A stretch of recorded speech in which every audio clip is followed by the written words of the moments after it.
Don't tell us what we're going to feel. You don't have the cards right now. He's not speaking loudly. You've done a lot of talking. You're gambling with World War III. Your country's in big trouble. রাশিয়ার পর এবার কি ইরানের সঙ্গেও সরাসরি যুদ্ধে জড়িয়ে পড়তে যাচ্ছে ইউক্রেন?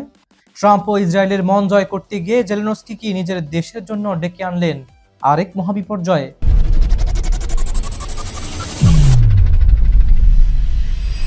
এতদিন রুশ সামরিক বাহিনীর হামলায় যেখানে ইউক্রেনের টিকাই দায় হয়ে দাঁড়িয়েছিল, সেখানে এবার আগুনে ঘি ঢেলে ইউক্রেনকে চূড়ান্ত শিক্ষা দেওয়ার হুঙ্কার ছাড়ল তেহরান।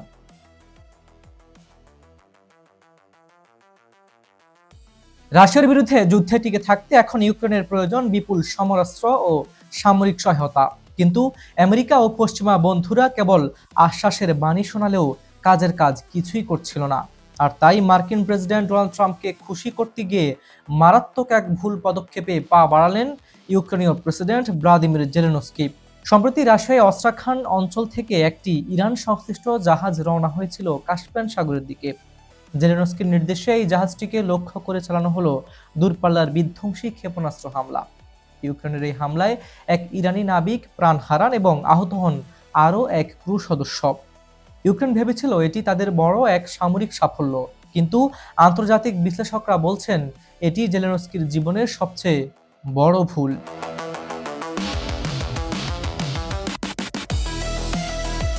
জাহাজে হামলার ঘটনার পরই তোলপাড় শুরু হয়ে যায় তেহরানের রাজপ্রাসাদে। ইরানের পার্লামেন্টের জাতীয় নিরাপত্তা ও পররাষ্ট্র নীতি কমিশনের চেয়ারম্যান ইব্রাহিম আজিজি সাফ জানিয়ে দিয়েছেন, আমাদের জাতীয় সার্বভৌমত্ব ও নিরাপত্তার উপর আঘাত হানলে কাউকে এক চুলো ছাড় দেওয়া হবে না। যারা ভাবছে আমাদের জাহাজে হামলা চালিয়ে পার পেয়ে যাবে, তারা চরম ভুলের স্বর্গে বাস করছে। পেনাল্টি না মেটালে ইউক্রেনকে ঠিক কি চড়া মূল্য চোকাতে হবে। তেহরান আগে স্পষ্ট সতর্কবার্তা জারি করেছেন, ওয়াশিংটন ও ইসরায়েলের সঙ্গে হাত মিলিয়ে যারাই তাদের ক্ষতি করতে আসবে তাদেরই চিহ্নিত করবে ইরানের বিপ্লবী গার্ড বাহিনী। ইব্রাহিম আজিজির মতে, ইহুদিবাদীদের প্রতিটি চক্রান্ত আমরা ব্যর্থ করেছি। ইউক্রেন যে ভুল হিসেব কষেছে তার তালিকা এখন আরও দীর্ঘ হলো। এবার প্রতিটা আঘাতের জবাব দেওয়া হবে সমান ভয়াবহতায়। তাহলে কি সরাসরি সামরিক অভিযান নাকি পেছন থেকে প্রক্সি অ্যাটাক চালাবে ইরান? বিশ্লেষকদের ধারণা, ইরান হয়তো সরাসরি নিজের নামে যুদ্ধ ঘোষণা না করে পুতিনের বাহিনীর মাধ্যমে ইউক্রেনের বুক কাঁপিয়ে দেবে। বিশ্ব দেখেছে ইউক্রেন যুদ্ধে রাশিয়ার অন্যতম প্রধান অস্ত্র ছিল ইরানের তৈরি শাহেদ 136 মডেলের কামিকাজে ড্রোন। এবার সেই ড্রোন এবং আরও উন্নত হাইপারসোনিক মিসাইল প্রযুক্তি সরাসরি রুশ সেনাকে সরবরাহ করে ইউক্রেনের প্রতিরক্ষা বাহিনীকে তাসের ঘরের মতো গুড়িয়ে দেওয়ার মাস্টার প্ল্যান করেছে তেহরান।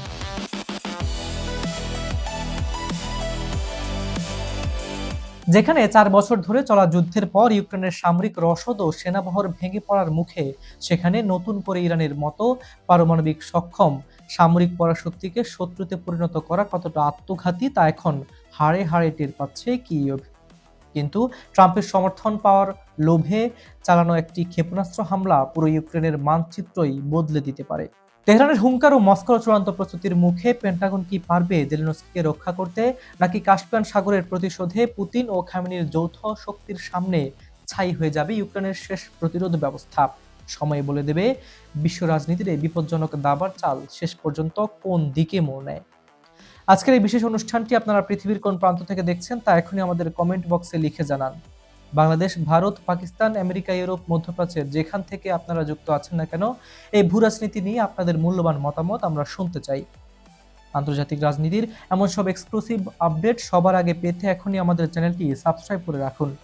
যে কোনো বিজ্ঞাপন ও প্রমোশনের জন্য ডেসক্রিপশনে দেওয়া নাম্বারে সরাসরি যোগাযোগ করতে পারেন। আজ এ পর্যন্তই। আমি হাবিবুর রহমান নিশান আজ এখানে বিদায় নিচ্ছি। দেখা হচ্ছে পরের ভিডিওতে সম্পূর্ণ নতুন ও চাঞ্চল্যকর কোনো ইস্যু নিয়ে। সে পর্যন্ত ভালো থাকুন, সুস্থ থাকুন। আল্লাহ হাফিজ।